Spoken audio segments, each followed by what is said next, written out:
They did something. Presumably. You've hit this wonderful stage where they don't have to actually do anything. They just kind of imply that they've done something, and it's just as effective. Well, that's what I do with short. Like the one time I reach on her desk, and now every time I sleep, it just goes to you, and it works. Are you gonna do your spiel? So I need all of these boxes.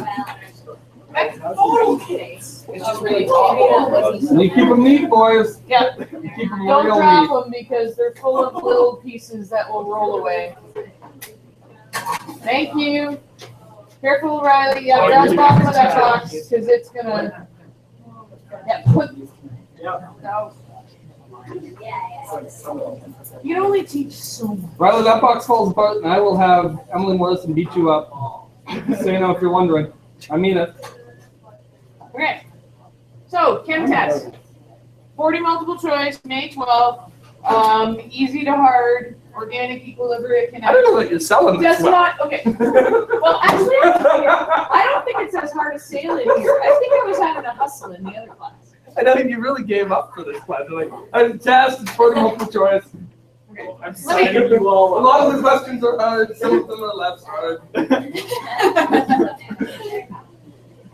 I'm giving you an amazing, once-in-a-lifetime opportunity to demonstrate the knowledge that you have gained in grade 12 chemistry.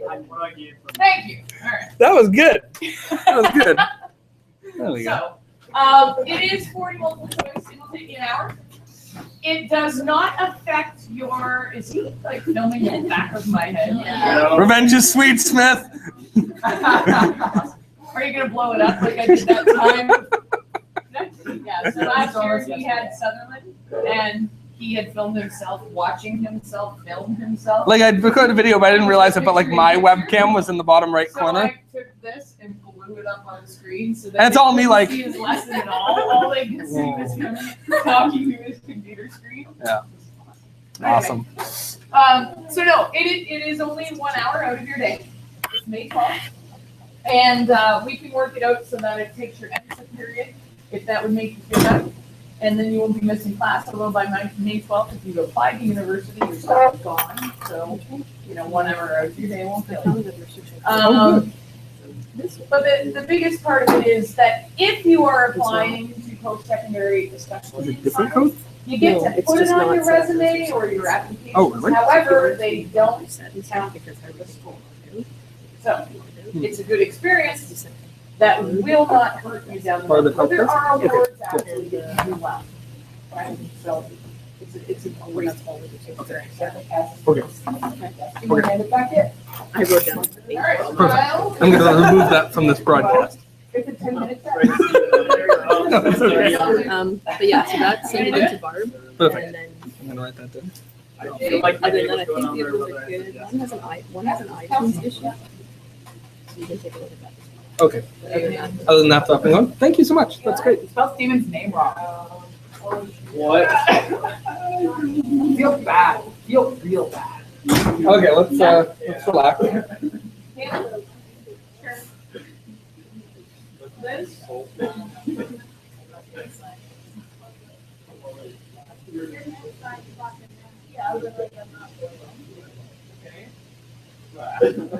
There was very little chance that I was going to become a rock star, but that didn't mean I didn't learn to play guitar.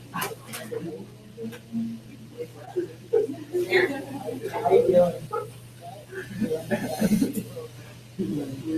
Pretty tired. Maybe. I need that. Jack?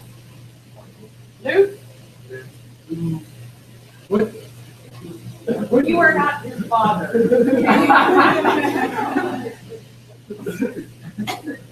Still normal. Not too bad. If we were in Dunville, that's a whole different topic. Yeah. Played. Let's go. Dunville for the win. Actually, I think they lost. They're not sure either. They lost. Emily? Difference. Okay. Yeah, no, I'm gonna take that as a sure. Of course I am. Wow. Why are you even asking me? Not so much. Alan? What if you have really hot? Doesn't matter. Yeah, it You doesn't still affect get to put anything. it on your resume as having done it, and they're not allowed to see your scores. They don't release the scores except to you, if you do extremely well. Yeah. It's like 0 risk. Yeah, they announce winners, they don't announce losers. Yeah. It's not. Yeah. I think they're like, Yeah, they the don't following- say, the following here are the people people first, that did and the really following well, people and here are the suck. people that didn't. Top 20, bottom 20. The following people are terrible at chemistry. So the closer we get to Friday, the more excited I get. I feel like Yeah, I'm going to see it Friday as well now, and I am not going more excited. I'm going to be honest. I'm going more skeptical, but I want it. I want to like it. We'll see. Biggest plot hole, they're fighting over a girl. No, they're not. They are too. No, they're not. Wonder Woman would kick both of their butts. They're fighting over Wonder Woman. Lots of truth. Come on, hey, get out of here. Get out of here. I'm not a. I was, That's good. That's good.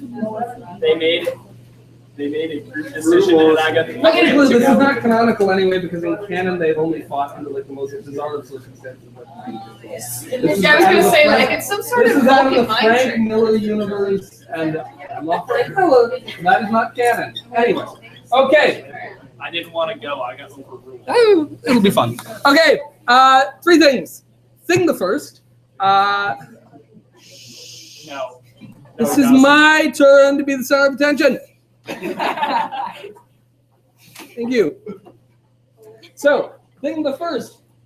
This is the ultimate, the final, the last lesson in this unit as part of kind of the major component. That doesn't mean that the test is coming right up because I've kind of structured it this way that today we're doing a lesson. Tomorrow we've got a lab. We all have Friday off.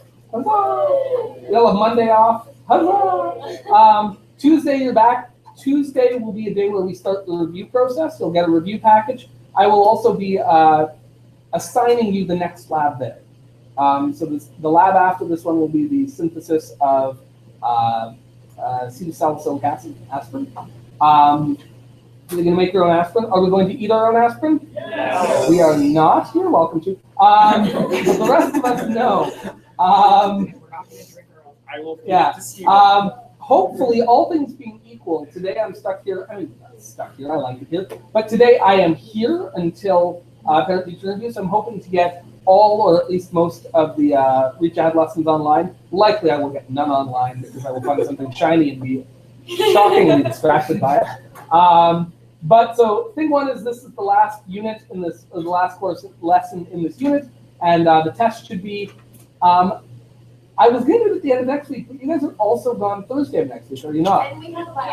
So I think what we will do is Wednesday we will treat as another kind of consolidation day because I've thrown a lot of stuff at you, and then the day that we return, the Monday of the following week will be the unit test. Is that fair? Yeah. Okay. Wait, when's the lab for aspirin? The Aspen lab will be Wednesday of next week. So you're going to be doing the Esters lab tomorrow.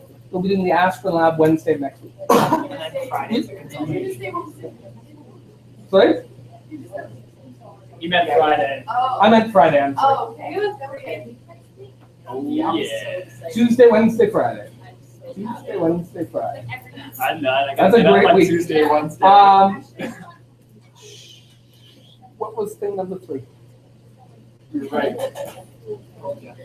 Oh, I think thing number 3 was the test. Was the reach out. Thing number 2 was supposed to be the test. All right. Anyway, I'm through what I need to say. So today's lesson is a rather straightforward one. The last class I got done in 18 minutes, and I was quite proud of myself. I'm hoping I can do this one in about 6, and I'm going to nap because I'm tired. But we're dealing with organic oxidation reactions. Now, what is an oxidation reaction? Sure, it's going to involve oxygen in some way. That is fairly reasonable, isn't it? Now, specifically, the definition we're going to use for purposes of organic chemistry is we can think of an oxidation reaction as any reaction that results in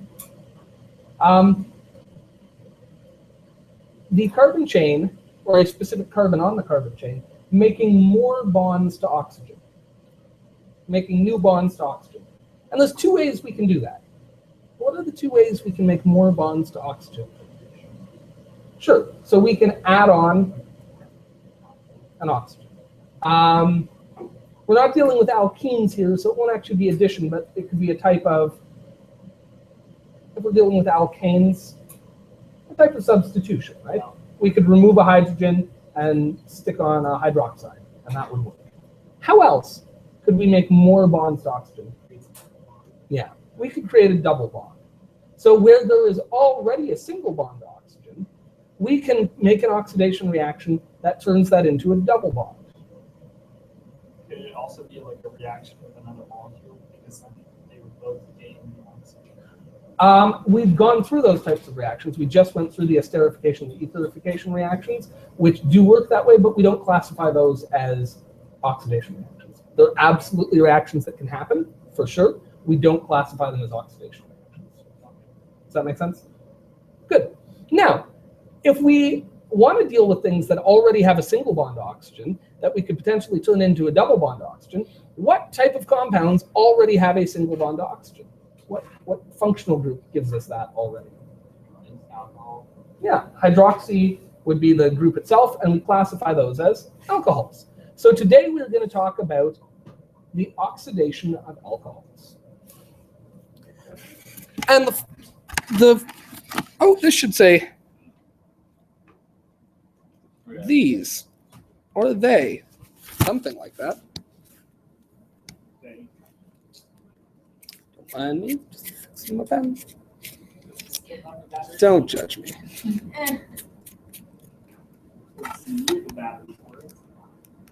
That's right. Let's say they require. Okay, they require the presence of an oxidizing agent. All right? For an oxidation reaction to occur, you have to have an oxidizer. And there are a lot of chemicals that fit into this category, but in organic chemistry, for these type of reactions, there's two that we go to.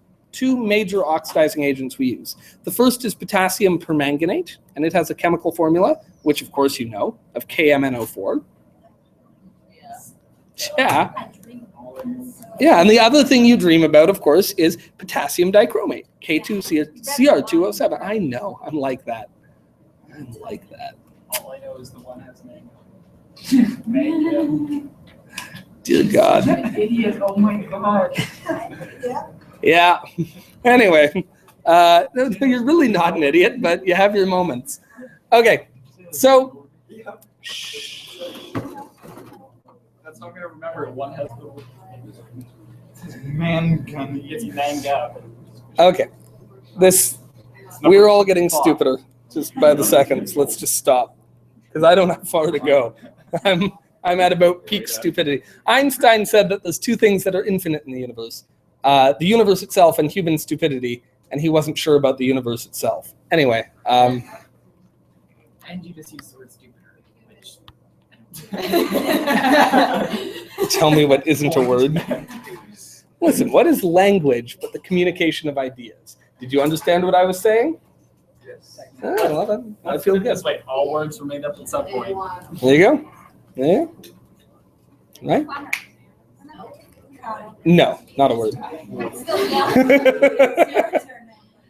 Anyway, my wife and I have constant arguments about this. Well, I'm like a linguistic purist. I don't like incorrect usage, and she thinks that I'm just ridiculous, and she's probably right. Anyway. So the first example I want to look at is the oxidation or potential oxidation of a tertiary alcohol.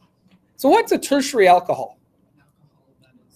That two bonds at That's room bonded to temperature. another carbon.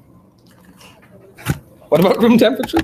That it You're right. They'll undergo, I mean, this is not today's lesson, but they'll undergo what type of reaction at room temperature? Do you remember? elimination. Yeah. Yeah. Good. Now that, again, that's not this lesson, but good job. Okay. So I'm going to use this particular tertiary alcohol. What is this? The main chain is how long? 3. So it's a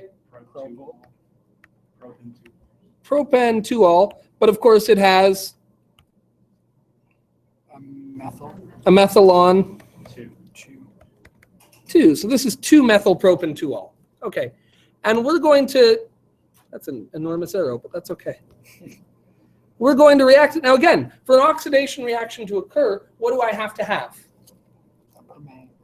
Oxidizing agent. An oxidizing agent. What's an oxidizing agent that I could use here? Potassium permanganate. Yeah, potassium permanganate.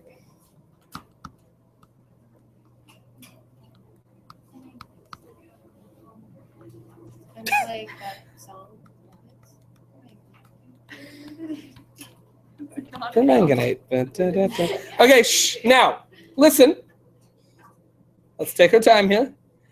We say that the goal is for this to result in a carbon making more bonds with oxygen, yes? Well, I could do that potentially by getting rid of this hydrogen, right? Don't draw this. If I got rid of that hydrogen, oxygen would now be ready to make another bond. Does that make sense? What's it going to bond to? We want it to bond to this carbon.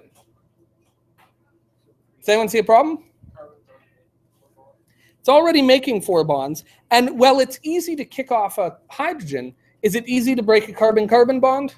No, there's not a great electronegative difference there that makes it favorable to break that bond. In fact, there's no electronegative difference. So that's a very stable bond, carbon to carbon. So even if we take the hydrogen off oxygen, so what's going to happen in this case? Is the hydrogen going to want to bond to one of the carbons? Like want to bond with one of the carbons and hit off? It could, I guess, potentially. The oxygen from the oxidized agent is attached together with the hydrogen. No, the hydrogen's going to go away and it's going to replace it with another oxygen. You think so?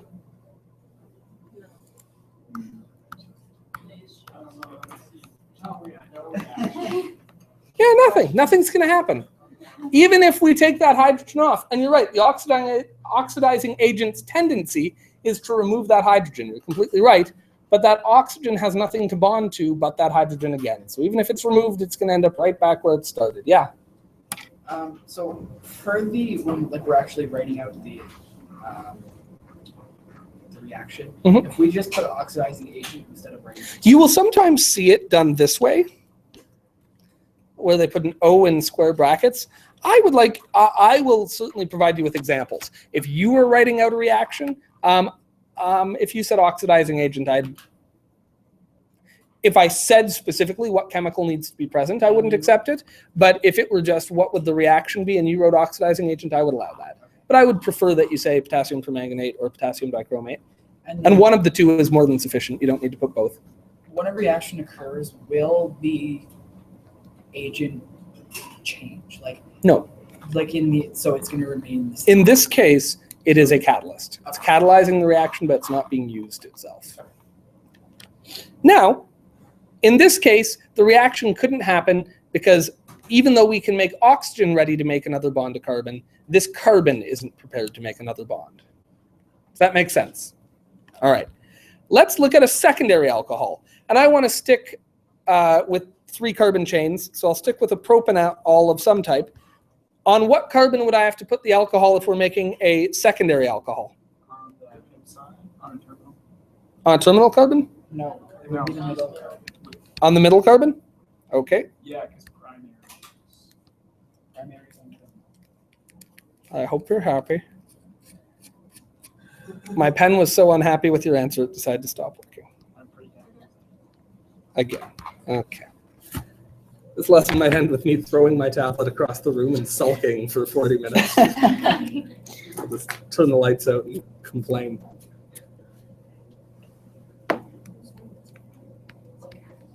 Okay.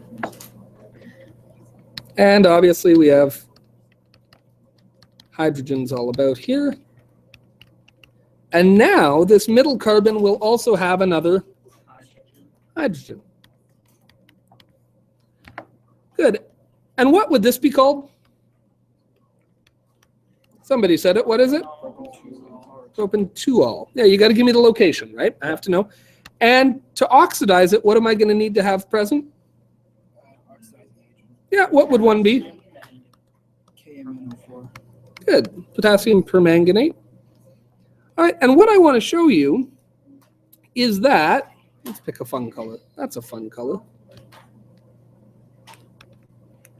It doesn't show up very nice in the smart board. Oh, that looks hideous. See, on my screen, it looks so nice and orangey. It's like, was I talking to you guys about the yellow highlighter? Yeah. The yellow highlighter makes me so sad. The oxidizing agent is going to attack, the point of attack is going to be these two hydrogens. All right? And when they get released, they will be released as H+ ions, just like that. What will then happen to the main chain? We now have carbon, carbon, carbon. These guys have all hydrogens.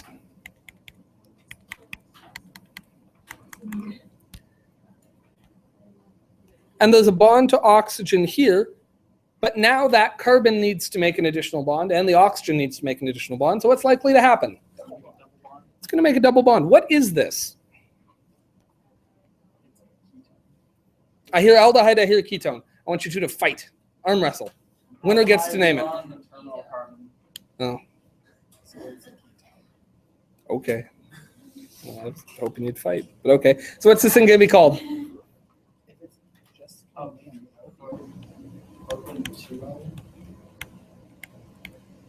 In that fight, the only person winning would be McGowan.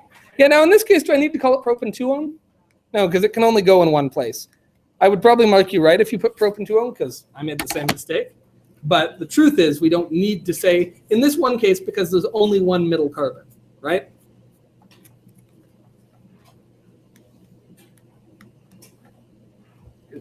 I'm surprised unscrewing it, screwing it back on, still working. Yeah, you know, I'm getting down to the limit. It's the erasing that kills it. For whatever reason, the circuit that has to be completed to press that button really, so I'm just going to do this and not make any more mistakes. Wow. Until the next mistake. Okay. So, or I could just go shopping, honestly. I was at Shoppers Drug Mart last night and they didn't have any. So, Yeah, you can't buy them. yeah. You gotta go right to. I know, I gotta go to Home Hardware. But anyway, okay. So, secondary alcohols. Why do I have to go home with patches? Oh, shit. I mean, Oh, okay. It's the most ridiculous sentence I've ever heard. Oh, we. So secondary alcohols react to produce ketones. By the way, if I wanted to, could I further oxidize that ketone? Could we make another bond to oxygen on that carbon? Why not? Yeah, carbon's already making 4 bonds and none of them to hydrogen. And oxygen's making 2 bonds. So that's where the reaction ends. So a secondary alcohol produces a ketone. In this case, propan-2-ol produced propanone. But any secondary alcohol will oxidize to make a ketone. Because where the OH was, there will now be a double bond oxygen. Of course, the third example I'm going to show you then must be primary alcohols. So sticking with propane, what would its primary alcohol be? On the terminal carbon. Good. I'm going to use the bottom in this case. You could just as easily use the top, of course.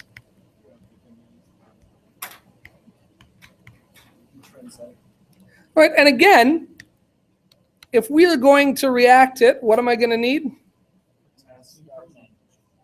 Yeah, let's say KMNO4.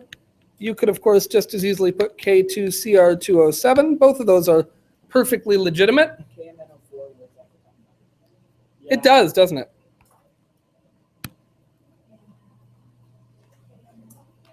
It's a great song. Okay, so again, with the oxidizing agent, where's the attack going to happen? Yeah, the whole alcohol? Just the hydrogen and the hydrogen. Yeah, by the way, I picked the one on the left. Does it matter? No, of course not. so what stops it from attacking the other hydrogens? Like, why won't? Because it's not advantageous because this oxygen is only able to make one more bond. right? So the hydrogen's only going to get pulled off if there's something to take the place of that bond. Though, we'll talk. So what am I going to be left with? Obviously, this end of the chain is unchanged.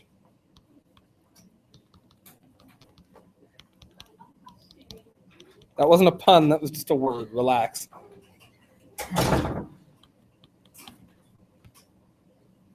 And here I will have, again, a double bond oxygen. Not erasing. You're just going to have to live with the fact that there's two colors there.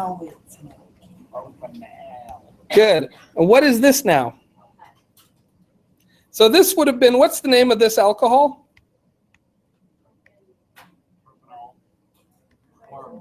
I do need the number here because it could be on carbon 2. But the name on the right will be?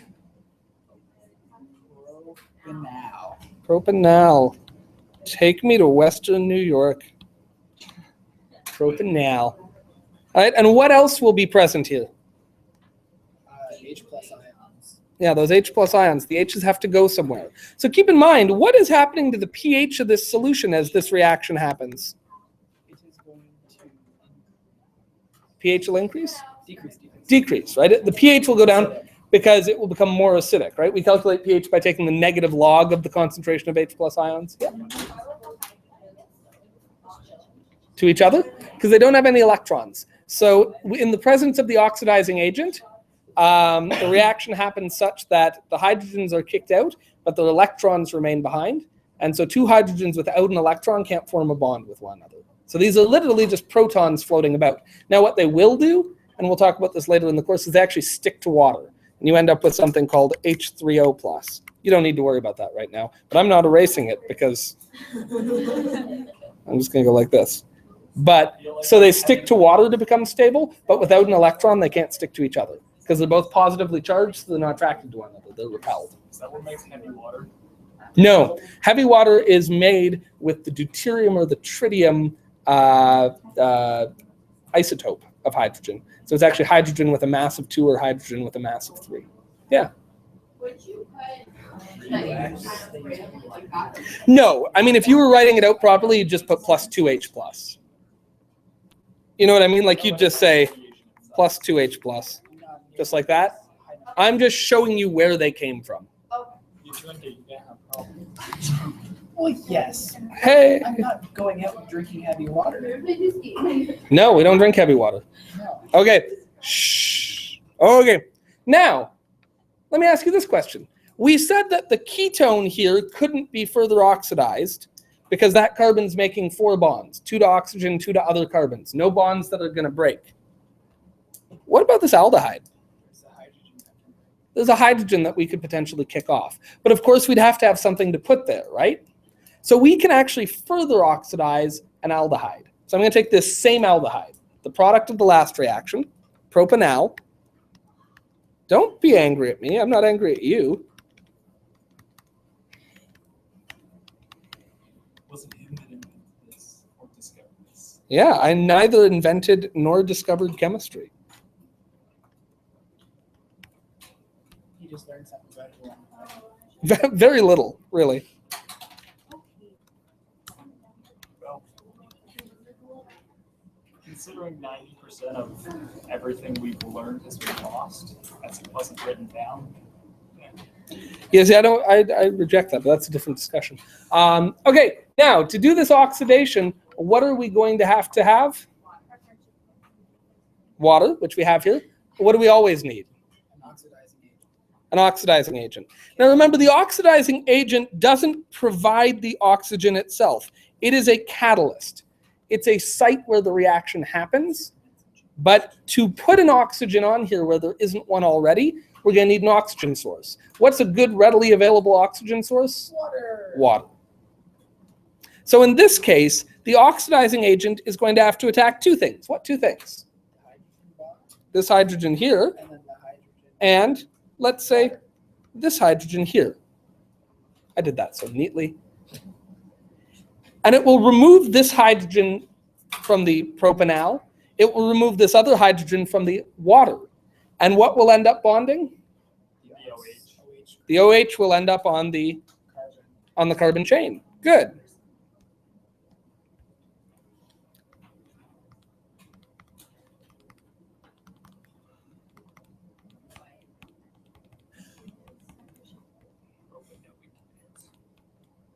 Oh, you're still in my thunder here. So then are those just H plus ions as well? That's right. Yeah. Some black. And again, I have color coded this just to show you where things actually go. Yeah.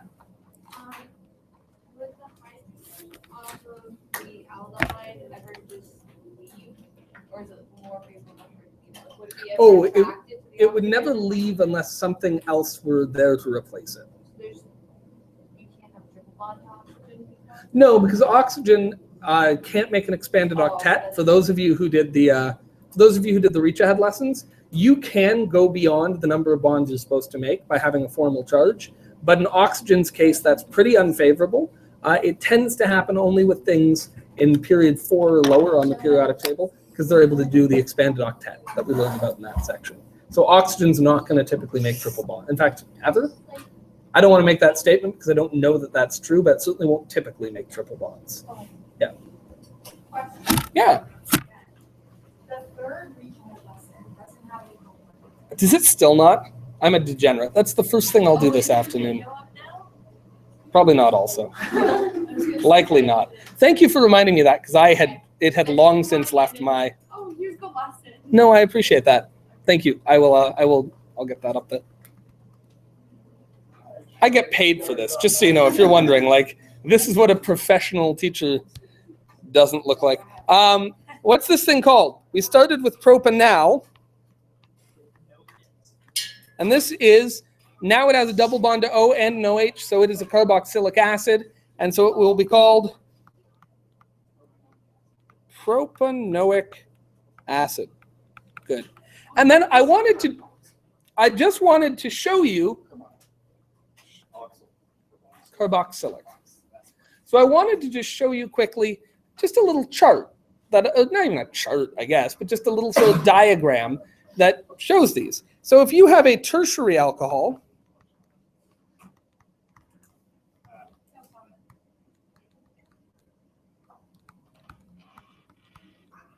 it will do what if we put it in the presence of an oxidizing agent? Yeah, we get no reaction, so nothing happens because it is already fully oxidized. And when we say fully oxidized, what we mean is that it is making all the bonds to oxygen that it is liable to make. Fully oxidized. Now, if we take a secondary alcohol and we oxidize that, what will we get? We will get a ketone. Good. And if we try to oxidize that ketone, what will happen? Nothing, because that ketone is fully oxidized. Does that make sense? It's making all the connections to oxygen that it's going to make. Now, if we take a primary alcohol and we put that in the presence of an oxidizing agent, what will that give us? An aldehyde. By the way, do you now see why we name aldehydes and ketones differently? Because they behave differently. Because now this aldehyde, if I expose that to an oxidizing agent, will it react? And what will it give me? Good. What will stop? And now, if I expose that to an oxidizing agent, no reaction, because that carboxylic acid is fully oxidized. You can imagine that to get an aldehyde in the middle requires some control in the lab, right? Because if you just let the reaction continue, eventually it will become a carboxylic acid. So I don't know if that chart is helpful to you, but I find it helpful to kind of walk me through the steps. One of the things I'm going to give you when you get here on Tuesday is a nice chart that sort of summarizes all the reactions, I think, quite nicely. I say I think because I haven't made it yet, but I have this picture of it in my head, what it's going to look like. And so next March when I get it to you, it's going to be really good. You're going to think, wow, that's a great chart. Man, I can That's use so it for helpful. first year. Yeah. Yep. What stops the reaction? So what, like when you have a primary alcohol and you react it with your oxidate, like you oxidize it. Sure. How would you stop at the aldehyde stage? Okay, to be honest, I don't immediately know, but I remember we said, I'm giving you simple versions here, that it's very much a baker's situation where specific environmental conditions matter. Okay. So I imagine it will be a matter of controlling concentrations, controlling acidity, because you'll find that most of these reactions are done under specific pH conditions, and then controlling specific temperature. Okay. So I'm sure that there's a temperature and pH and a concentration of reagents at which the formation of the aldehyde and stopping at that point is favorable. And I'm sure we can change those conditions to make fully oxidizing all the way to the carboxylic acid. Because it the makes favorable it condition. makes sense that it would just like keep going, right? 'Cause Yeah. if you're not And I taking think it out. likely, again, I'm not claiming to know, I'm not an organic chemist, I have a bit of a background in it. I suspect the most common outcome would be to go all the way to fully oxidized, all the way to the carboxylic Yeah. acid, but I don't know that. Okay. Yeah. So if it would, like, if you had like lots of water, and you had the oxide